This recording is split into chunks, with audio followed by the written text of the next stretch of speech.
Hey guys, Don Durrett, Gold Stock Data. Um, 2 days ago, I did silver producers, and I mentioned that I would try to do silver developers. So here's the list of silver developers. There's not that many producers, only about 15 really significant silver producers, and there's not that many developers either. We have 20. And on this list of 20, there's, several that, you know, that aren't that juicy, if you will. And so, identifying, which ones look really good is, I mean, they kind of stick out. There's not that many silver producers and there's not that many silver developers. And it just shows you that silver is just very rare. It's very rare to find silver mines, primary silver mines. Um, So let's go over the list. I'm just going to do them alphabetically. So the first one is Abra Silver. Um, I only have Abra rated as a 2.5 on the upside. I think that there's a very good chance that they sell this project before they build it. The reason why I say that, I met with management a few times, at least twice, and they've always had a very small team. It's not a type of a management team that you would consider, kind of a development team. Like if you compare it to like the Discovery Silver, who brought in Tony McCooch to be the CEO and brought in, a lot of people around him. Whereas Abra, which has a big project, it's a very big project, they had a CEO who I don't think has built and operated a mine before. Um, and him and a geologist, I mean, his right-hand man, I've actually been drilling this property out. And I just have never gotten, the warm and fuzzies that they're going to build it. I've asked him, if he's the right guy for the job to build it. And his answer was, if the board asks me, I will do it. It's like, but I mean, a mine of that size, that's going to be your first mine. I mean, that doesn't make a lot of sense to me. If you're going to do your first mine, you would want to start on something smaller. Is kind of where I'm kind of coming from. That doesn't have a this type of a capex. It has a lot of risk, and um, so that's the reason why I have it 2.5. A lot of people love Abra Silver. Um, I think Market ICANN basically said something about Abra being the best silver play out there or something this week. I saw a tweet and I was kind of rolled my eyes because um, if they get taken out, say in the next 12 months, yeah, you're going to get a 50% return. Or if you put your money in and then silver prices go to $50, and then all the stocks double in value, and then Abra gets taken out and they get a 50% premium, now you're late to the party. Everything's doubled and you have nowhere to put your money. So there's opportunity cost with Abra. Great project, absolutely, very economic. It will get built, but the question is your opportunity cost. If I do own it, but I'm just hoping whoever buys it, I own. And the odds are good that I will because I own most of the silver miners and I own a lot of gold miners too, mid tiers. I think the two companies that are probably going to buy Abra is Fortuna, who's right next door to them. It's perfect for Fortuna, or Kinross, which owns like 6% of Abra, I think. Um, so I think it'll be one of those two. Um, so we'll have to see how it unfolds. Now, if Abra does build a mine, it definitely has, 10 bagger potential, absolutely. But I don't think you can expect a 10 bag. I just don't think they're going to build it. Okay, Aftermath. Um, I'm a big fan of Aftermath, the Barangala property, the project. We don't have a PEA yet, so I don't have it in my top 25, and I only have it as a B. I have it a top pick. But Barangala just looks fantastic. I mean, it's 125, 130 million ounces of silver, plus they're finding more. And then the manganese is so valuable that they're calling it a manganese project. So can you imagine how valuable the manganese has to be more valuable than 125 million silver mine? That's pretty stunning. I think that they will come to their senses and realize that silver prices are going to go a lot higher and manganese isn't going to be able to keep up. As a matter of fact, manganese right now is really high. I doubt manganese will go much higher. And so it's a silver mine with manganese offsets. It's a low cost silver mine. Plus, I like the insiders. Eric Sprott's a big player.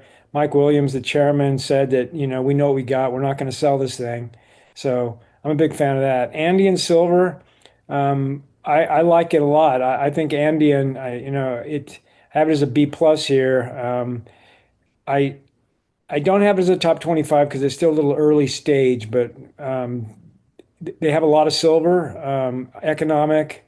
It's kind of under the radar.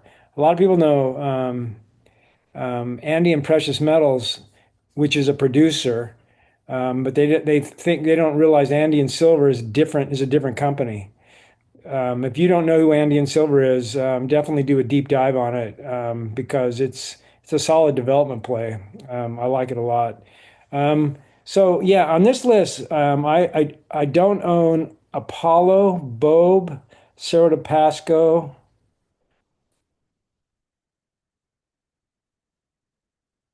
That's it. I don't own those three. I own everything else. Okay, so that's Andean. Apollo, I just mentioned I don't own it. The reason why I don't own it is because it's in California. And I'm from California, and I'm not going back. And I've had bad luck in California. Um, it's in San Bernardino, which is not a bad place to mine. If you're going to mine in California, San Bernardino is probably one of the better places. Um, it's a desert area, not a lot of population, and it's kind of a better place to mine in California. But it's still California. They could still get so they go to permit the project and then environmentalists show up with a lawsuit. I mean that's usually what happens in California. So I've had bad luck there, so I'm just staying away. But it'll probably do well. Plus, they acquired a property in Mexico, and that second property makes me look even better. So a lot of people like Apollo because it's really cheap. I mean, market cap of 83 million. Um, so these developers are all pretty cheap. You got 560, 587. 264, 1.8, 1.8. So there's only about five of them that have significant market caps. The rest of them are very, very low. Argenta. So Argenta is Frank Guster's property. Um, I went. Oh yeah, so I'm on Argenta. Um, so he got that from about a year ago. Golden Minerals basically gave it to them. I think they paid $20 million, maybe less, 15, $20 million for the project. I mean, Golden Minerals just gave it to them. And it's a good property. It's pretty darn solid. I'm very bullish. Don't have it as a top pick yet. I have it as a B minus. That's our no, that's Argenta. That's where we're at. I'm waiting for them to make a little bit more progress. It's very early, but it probably should be a B. I have it as a B minus, but this is a type of project that's going to turn once they add silver. So I think it's only 40 or 60 million ounces of silver, and but they're drilling. It's a pretty big size property. It's in Argentina, which is turning positive. I think Argenta is going to get to 80 million ounces, and this thing could easily turn, green 4.3 B plus. I think that the Gustra, I think he has a pretty good team. They have a good project, but it's early, so we're not gonna. This is kind of a 3, 4 year project. So all of these are kind of long term. The one that could get sped up is Abra. I think Abra could get a construction decision next year. I don't think Aftermath is a year away. They're more like 2 years away from construction decision. I think Andean's about two, and Apollo. 2, Argenta 2 to 3. So it's kind of the issue with Argenta is length, the length of time. Plus they have to find more silver. But if you want to bet on Goosetree, I don't think this is going to be their first mine. If you want to think in terms of long term, Bob, I put Bob on here because if I don't, people are going to say, why did you skip it? I mean, it's really a lead mine. It's low grade silver, and the reason why I don't own it is because it's basically a lead mine. And I think they're probably going to sell their silver in a stream to pay for the capex. But if they keep the silver and then silver prices go up, then Bob could do really well. So it's in Australia. There's not a lot of silver mines in Australia, but I think it's only like 1 ounce per ton. I mean, it's really you don't have there's not a lot of silver per se. It's mainly a lead mine, but it's cheap. 23 million market cap. Some people really like it. I don't. Cerro de Pasco. This is another one that people really like. Eric Sprott owns a big chunk of it. It's a tailings project. It's like 15 years. So it's very low cost to mine. It can be very economic. On the surface, it looks like a slam dunk. It looks great. But when I looked under the covers and looked at, some of the red flags on it, I passed because I just didn't see the path to production yet. And what I mean by the path to production is they don't really have a plan yet. Um, they're still scoping it out. So the missing things is it's not permitted yet. So they're working on permits, and it's not, in an ideal location to permit. I mean, it's basically surrounding a city. So if they get any pushback, they might have trouble permitting. So there's the risk of permitting, and then we don't really know the capex. We don't know how they're going to mine it. They're still scoping that out. We don't know the recovery rates. So I don't mind speculating on on unknowns and hoping things all fall into place. But I think what people are really excited about on this is the fact that it's tailings. I mean, all you have to do is process it. You don't have to dig it up. You don't have to mine it underground. It's just a pile of dirt. You just got to go and grab it and put it in the mill. So from that standpoint, that's why people are really excited about it. But I, I don't know. So, for instance, the ones that I don't own, Apollo, Bob, and Cerro de Pasco, those three, they're probably all going to do really well.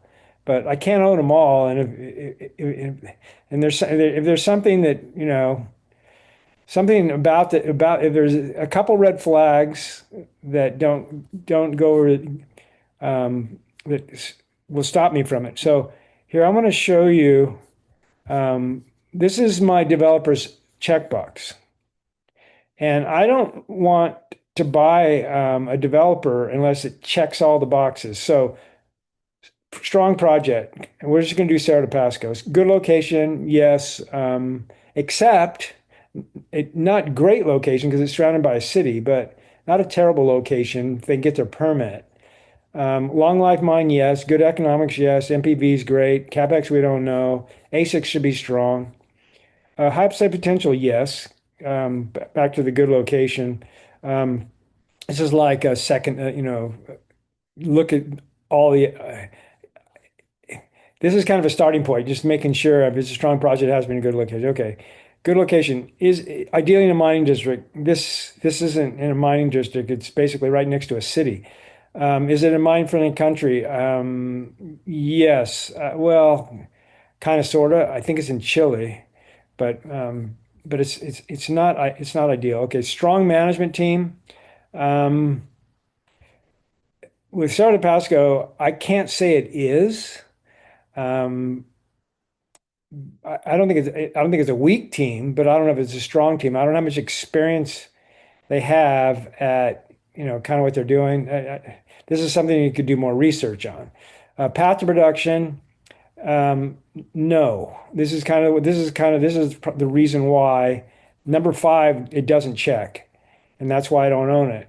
and they don't have a strong plan yet. They're still trying to figure out what they're doing. Now, the other thing on here that should be here is permitting, path to production. So I'm gonna add permitting here. Um, permitting. Um, so yeah, so we basically we have to have a understanding, is it going to be permitted? And that's part of your path to production. And then so the strong plan, and then I probably could put scoping here.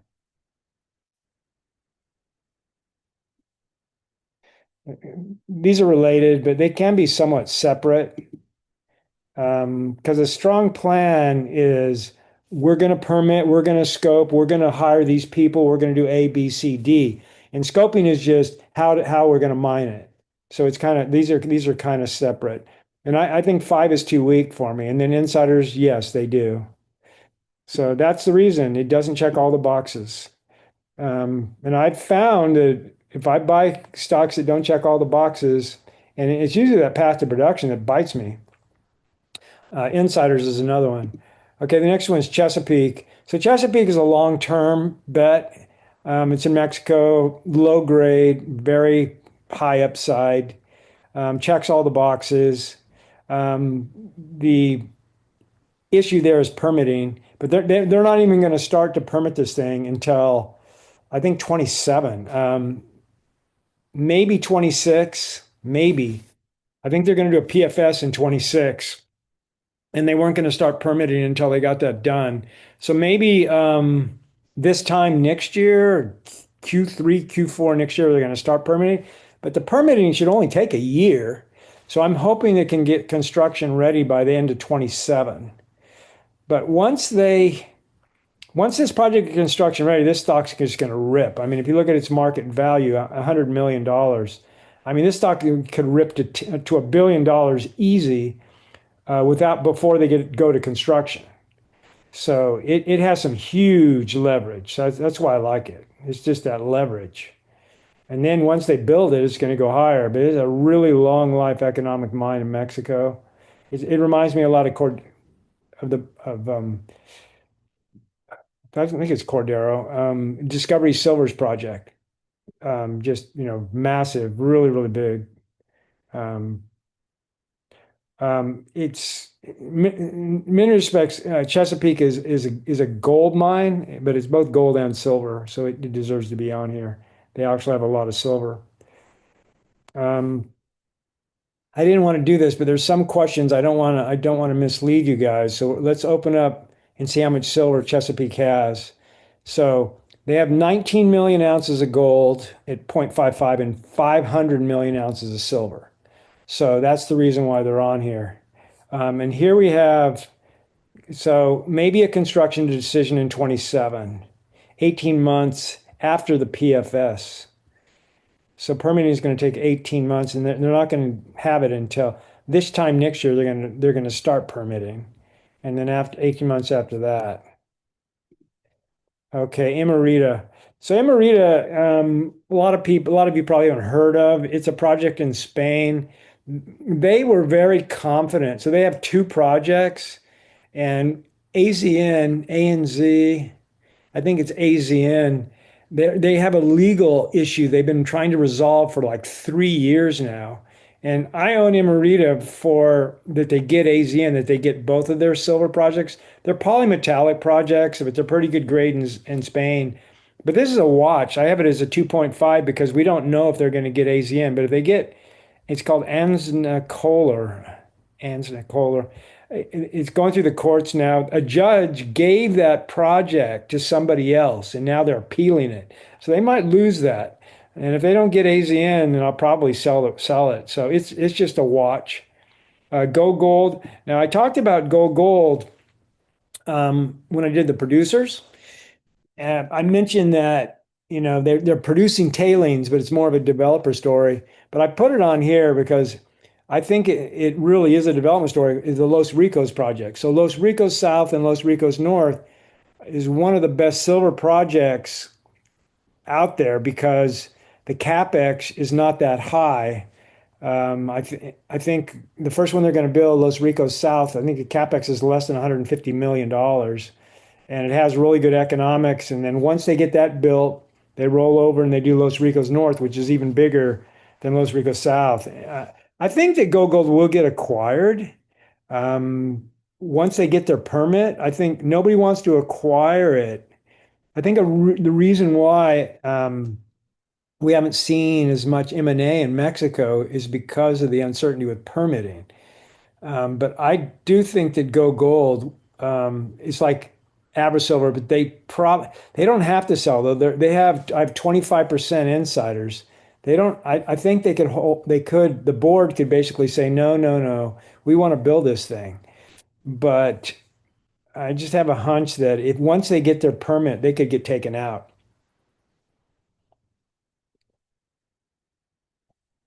Um, Go Gold is an underground mine. I'm confident they will get their permit this year, and hopefully they start construction this year. But um, hopefully it gets to first pour. But Go Gold looks very strong. I have them on the top 25, the B plus. So far, it's the highest rated stock we've talked about so far. So I'm very bullish on it. I'm just hoping that they're smart enough to, when they start getting phone calls after they get their permit, that they basically say, no, no, we want to build this thing. Okay, Hycroft. So Hycroft is gold and silver. They're just like Chesapeake. They have more gold and silver, but they have a boatload of silver. Um, so revenue wise, I mean, we're looking like, 60-40, something like that, gold to silver. But anytime you have 40% revenue of silver, that is significant. There's not that many companies right now that have more than 40% revenue silver. It's just a rare occurrence. I think Aya might be one of the only ones that's over 50%. I don't even think Hecla's over 50%. And they're known as, kind of a pure silver miner, even Endeavor um, as well. But they're over 40%, which is good. Anytime you get to about 40, you're in good shape. And Hycroft's been finding some high grade silver recently. Um, so now the one thing about Hycroft is it's a very high risk spec bet because I mean they got 1 billion ounces and the thing's market cap is $100 million. The Hycroft has a couple problems. One, um, they don't know how they're going to mine this thing. I mean, they're not even doing PEAs. They're just drilling right now, drilling silver. They got 1 billion ounces and they're not doing any PEAs. We have no idea what their ASIC is. We don't know how they're going to mine it. We don't know how many tons per day they plan to do. Um, the exact methodology they're going to do, they haven't even decided yet, which is bad. There's that no plan thing. Now, I own Hycroft as an optionality play. So I don't own it as a development play. So if it was a development play, I wanted to check all the boxes. But if you're going to own an optionality play, then the only thing that matters is how cheap you're buying the gold and silver in the ground. Because from my perspective, you're just getting free money because at a certain point, gold and silver will get high enough that gold and silver will become economic and they'll get re-rated much higher. So it's free money. All I have to do is own it and hold it and wait. So it's a matter of how much free money you get. But I can't imagine. So the share price right now is 314. I'm pretty sure my entry is below that. And so you just wait until this thing I don't see this thing. I think it's going to go to at least 500 million, which is 4x, which takes out to about $12 with dilution. It maybe takes it to 9. So you're looking at kind of a minimum two bagger, just minimum, right? But it could get a lot better if they get into production. If they get in, so you got a minimum. See, the thing that's beautiful about optionality plan developers is you get this like minimum upside, one two bagger. And then if it gets into production, it could be a 10 bagger. So I can't turn that down. But we don't know when Hycroft becomes economic because they don't have a PEA. Is it economic at $3,800, 4,200? I think I think it's going to be economic somewhere around there, 3,800, 4,200. That's all. It seems like a long ways away, but it's probably not. It's probably not. A year from now, we could be there. And this is the thing that's really interesting. I've seen this over and over in the mining business, is that companies will pretend that they're not going to do something. Perfect example is 1911 gold. 1911 gold, back when silver was under $2,000, they pretended that they were never going to restart True North and they ignored it. And they had a different CEO before then, and they were drilling all on their property and not at True North. They were ignoring True North, pretending, well, True North will never be economic. We don't need to drill it. And I'm like, that's all your value is True North. Get that baby ready for when gold prices go up, because once gold prices get to a certain threshold, you're going to pivot to True North. So why ignore it today?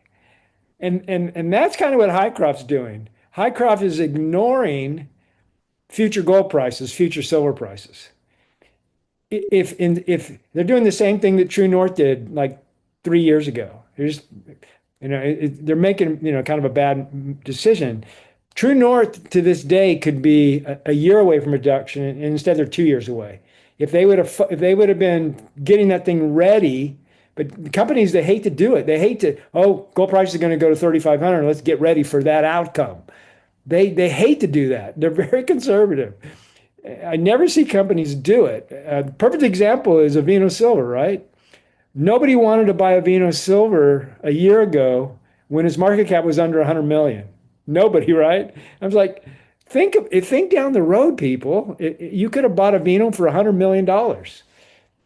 Today's at 500 million. Um, Same thing with Hycroft. If their management team realized that gold prices are going to 5,000, they would be scoping out their project for $5,000 gold, preparing for that outcome. But they won't do it. So, but they will. I know they will. You watch. Gold to get to 4,000 and they'll send out a news release. We're doing a PEA. You watch. I guarantee you that's exactly what will happen. They won't do it until gold prices go up, and they'll waste time, right? And then we'll have to wait an extra year because that's how things work out. Okay, Investigator. Investigator is a low grade silver mine in Australia that's disappointed. I mean, the market cap $30 million. They've done a lot of share dilution, 2 billion shares at 2 cents. Basically, it's been a dog.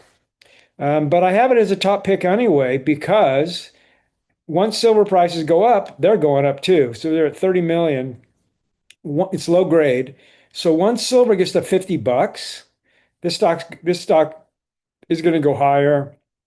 It starts getting economic, and it turns. But it's a bit of a spec bet. It's low grade, 60 grams, not very big, like 60 million ounces. So low grade, not very big, but it's in Australia, which is a great location, and there's no silver mines. So at a certain point, it'll get a bid. Let's put it that way. So it's not a bad spec bet. New Pacific.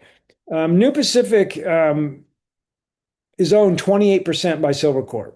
So if you own New Pacific, you have to own Silvercorp.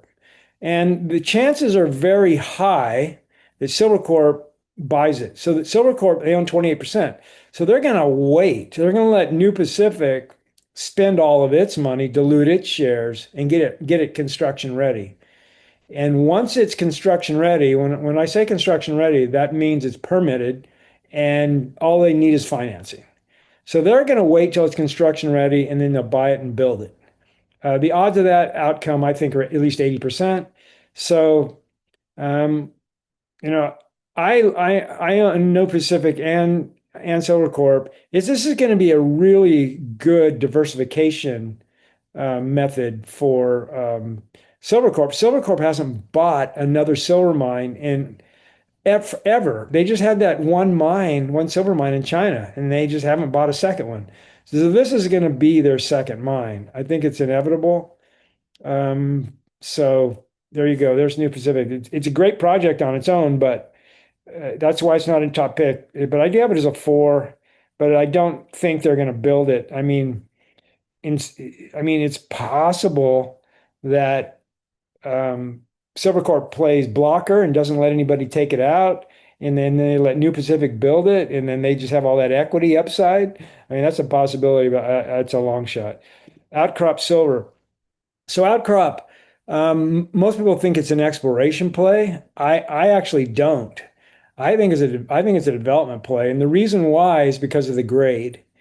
And the other reason why is their CEO is an engineer, a mine engineer, and he knows that he can mine this high grade gold for low cost and make some significant free cash flow.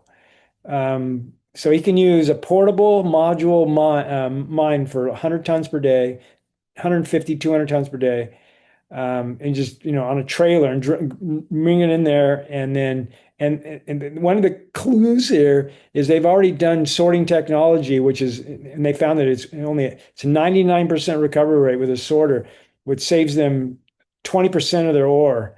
So of their ore that feed through there, they basically can feed through a lot more. Instead of feeding it in 100%, they feed in 80%. So it gives them more throughput, makes it more economical. They've already tested it and it works. And so they're permitting down there. So I think Outcrop's going to be a producer. And they have the insiders to do it. Eric Sprott has a big portion. Once they mine 100 tons per day, it won't be long. They'll be at 200, 300 tons per day. And at that grade, I mean, we're talking, it's at least 180, probably 250, somewhere in there, 180, 250 grams per ton, 4 tons. Um, it's going to it's going to work really, really nicely. So I'm a fan of Outcrop, but it's taking some time for them to get there. They haven't even announced that they plan to be a producer. Right now, if you go and you read their company presentation, you'll think they're an exploration company. And maybe they are. And all they're doing is drilling. But I think they're a producer. So we'll see what happens. Silver Mines, I have it as a D plus. The problem is they have a permit problem. I like Silver Mines. This is the best silver project in Australia. It's the only large silver project in Australia. Morannon is in New Zealand, which is pretty good size, but Mines is really the only large one. And the thing I like about Silver Mines is a big open pit, but they have silver underneath the pit. All they have to do is drill it, and so Silver Mines looks fantastic. However, I have a two on the downside rating and a D plus. They have a permit problem. They went to permit it and they got turned down for kind of a silly reason. It was political. It really was. And now they're trying to, people are starting, everybody's kind of recognized it was political reasons why it was turned down. It shouldn't have been turned down. Um, and so they're trying to overturn it.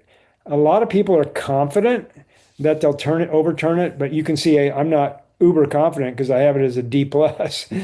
um, if I was confident, I'd have it maybe a C, C plus, C minus. So we'll see if they get it permitted. If they do, then you want to take a look at that one. So watch until they get their permits. Silver Ones in Nevada, they have the Candelaria project. It's pretty good size, but the grade isn't great. So they've been waiting for the cost to come up. But it's a pretty good spec bet. The problem is I'm not really excited about their management team. They you get a feel for these things, watching how they execute, how they progress. Silver One has not progressed well at all. I mean, they've been sitting on Candelaria for 5 years. They haven't really, advanced it to get it construction ready. But it's in the right location. It's in Nevada, open pit. Shouldn't take much to permit it. It's a past producing mine. Um, so it's a decent spec bet. I think Eric Sprott has a position in it. They have strong insiders. Once silver gets to $40, I think Silver One will start moving forward. Um, I have it as a B minus because of their management team. Um, but and I do think Silver One could surprise to the upside with Candelaria, but on the whole, not super excited about it. So it's yeah, you just keep, you have to decide. Um, Silver Tiger, I love Silver Tigers. So this one is my other 4.0 B plus. I don't have any 4.0 A minuses on here. But 403, 4.3 B plus is as high as you can get. I'm a big fan of Silver Tiger. I think it's one of the better development plays out there. They're trying to get permitted right now for gold. It's a gold open pit, but they're already permitted underground high grade silver. So worst case, they have to pivot, and they're doing a PEA right now in their underground. They'll have to pivot. I'll talk to Glenn at Beaver Creek in September, their CEO, get the update. I'm hoping he has good news on permitting by September. I'll be very disappointed if he doesn't have good news. But I like the CEO. I like the project. It's in northern Mexico, great place to mine in Sonora. So it's an ideal location. He's got a lot of exploration potential on the property. He's got a lot of high grade underground gold, silver, which is very rare. Um, so I think Silver Tiger is going to do, extremely well. It's currently at 150 million. I think once they get that open pit, once they get it permitted and get that open pit built, this thing's going to rip to 500 million fairly quickly. And then they got the underground silver to come next. So I do think this is a $1 billion company. Well, I got 4.0, so it's even better than that. It's almost $2 billion company. Okay, Skeena. Skeena. So I was ignoring Skeena as a silver play. I was like, I'm just thinking as a gold. But they renamed their company. I think it was last year. This is Skeena Gold and Silver, just so everybody knows. Hey, we got a lot of silver people, and so they do. And I've always been a fan. I mean, I think it's pretty amazing that Skeena right now is printing as um, a solid five bagger. So let's go take a look at Skeena. So they're almost 2 billion. Let's go and see how they print. They print as a seven bagger, 450,000 ounces of gold with no silver. So this is silver gold equivalent, 450. So now let's go and look and see how much silver they have. So 5.5 million ounces of gold.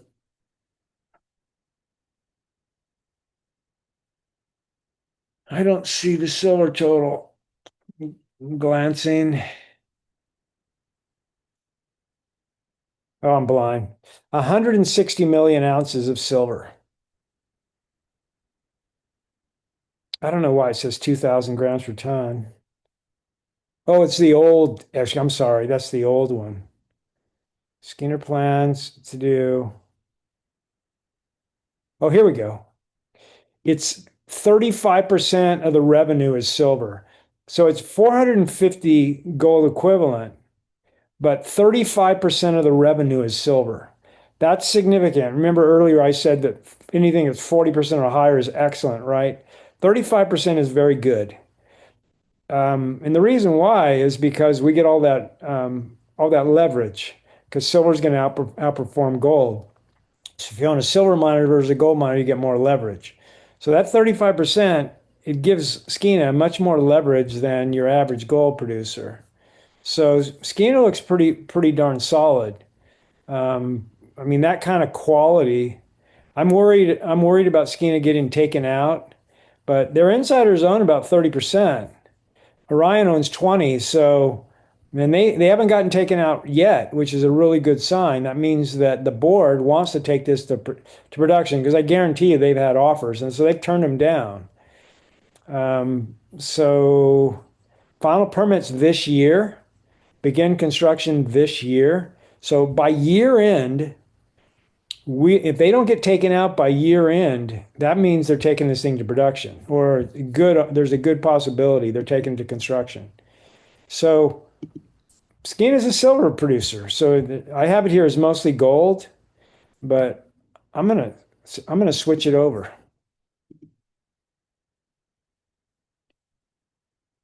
We're gonna switch it over. I mean, Coors is like 35 too. I mean, and that's kind of my favorite silver producer. So we're gonna switch him.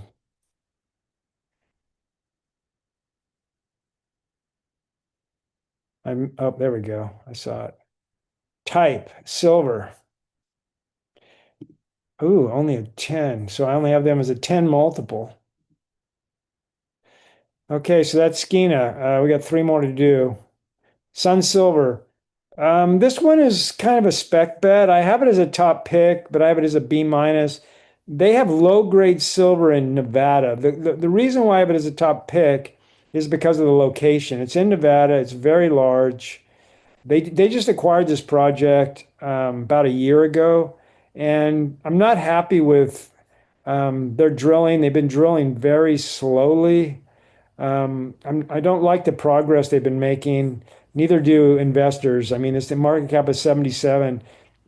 It's been pretty flat. They have strong insiders, but I thought they'd go in and drill. I don't know, 10,000 meters, 20,000 meters, and show everybody what they had, and then build the mine because it's in Nevada, open pit. I mean, they're pretty straightforward. You just permit them and build them.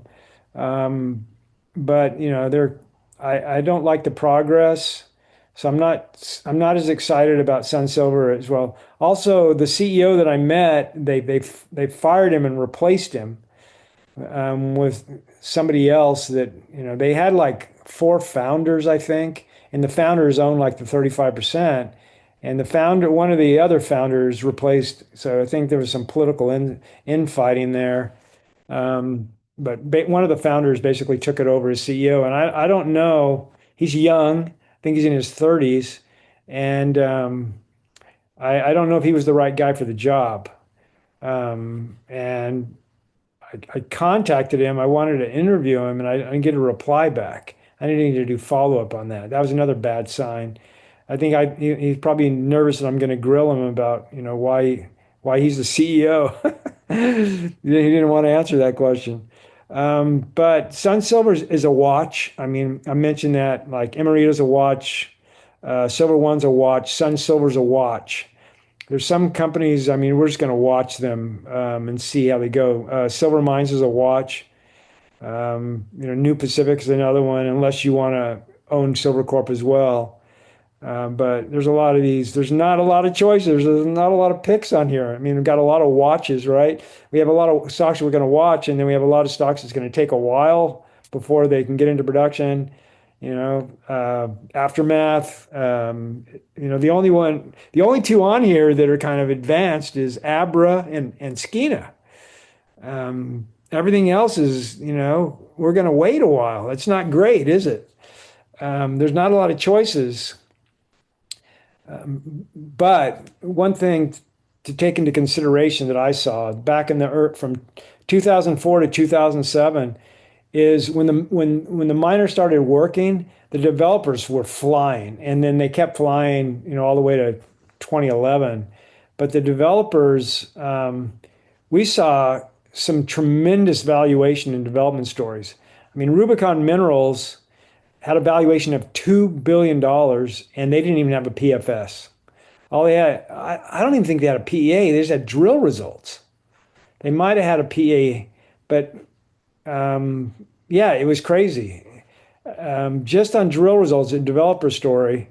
So we could see that again. We could see some really high valuations, even though these projects are 2, 3, 4 years down the road. We could still see the valuations of these companies explode higher because I saw that before. Okay, Unico. Unico is in Argentina. I like this project a lot, but it's another one that's making slower progress than I would like. I recently saw an interview with the CEO, and I wasn't impressed. He was just talking. I mean, this is a development story, and all he was talking about was exploration.